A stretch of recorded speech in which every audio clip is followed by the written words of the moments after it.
വാതിന് മുട്ടാകത്തിരിക്കാണ്ട് പുറത്ത് പടം അതിലുണ്ടെങ്കിൽ നിനക്കൊക്കെ ഒരു വിചാരമുണ്ട്. നീ നാട്ടിലെ വലിയ ആള് എന്ന്. അത് ഞാൻ ഇന്ന് മാറ്റി തരാടാ.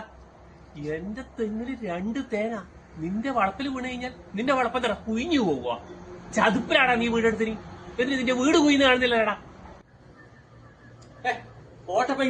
ക്ഷമിക്കാണ് ഇവനോടാ. ഏടുന്നോ കുറ്റിയും പറിച്ച് വന്നിട്ട് വീടുന്ന് ഇവൻ ആള് കളിക്കുക. എന്റെ മാവുമ്പിലെ മാങ്ങ ഓന്റെ വളപ്പില് വീണാല് ഓൻ അടുത്ത് മുറിച്ചിട്ട് നവണമേ അടിക്കും. എന്നാല് ചപ്പ് വീണാലോ ഓൻ അത് കൂട്ടയിലെടുത്ത് ഇങ്ങോട്ട് തട്ടും. വിവരം ഉണ്ടാടാ എനിക്ക്. തിരിച്ചല്ലേ വേണ്ട. ഇറങ്ങി വാടാ ഇങ്ങോട്ട്. അതെ വാതില് വന്ന് പുറത്തു വരുന്നു തോന്നേ. പുറത്തു നീ എന്നാ എന്നെ പേടിപ്പിക്കുക? അല്ല പേടിപ്പിക്കുക? എടാ എന്റെ മാവിന്റെ കൊമ്പ് ഓന്റെ വളപ്പ് ചായ എന്നേരം കൊത്തും. ഓന്റെ വളപ്പിലൂടെ നായിയും പൂച്ചയും പരുന്തും കാക്കി എല്ലാം പോകുന്നില്ലേ? അതിന് ഓനൊരു പ്രശ്നമില്ല. എടാ നല്ലൊരു കാറ്റടിച്ചാ മതിയടാ.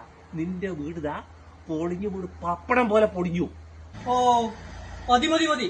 ആ രാഘവട്ടനാടില്ല. എന്താ മോളെടുത്ത് എങ്ങനെ പോണെന്ന് പറഞ്ഞിട്ട്? ഇതൊരു രാഘവേറ്റ. എടാ ഞാൻ പറയുന്നത് പേടിച്ചിട്ട് ഇന്നലെ വൈകുന്നേരം സ്ഥലം വിട്ട് ഞാൻ കണ്ടതാ. എന്റെ മുമ്പിലും ഇറക്കും. ഓ അത് വന്നിട്ട് ബാക്കി പറഞ്ഞ പോരെ. എന്നിട്ട് വേണം നിനക്കൊക്കെ ചിരിക്കാനല്ലേ? 2 വർത്താനം പറയണമെന്ന് വെച്ചിട്ട് കൊറേ നാളായി. ഇപ്പൊ ഒരു മനസമാധാനമുണ്ട്. നീ നാളെ ആരോട് പോയി പഴയൊന്നും വേണ്ടില്ലേ? എന്നെ പോലത്തെ ആക്ക് ഇങ്ങനെ ചെയ്യാൻ പറ്റും. ഇപ്പൊ എന്തൊരു മനസമാധാനം.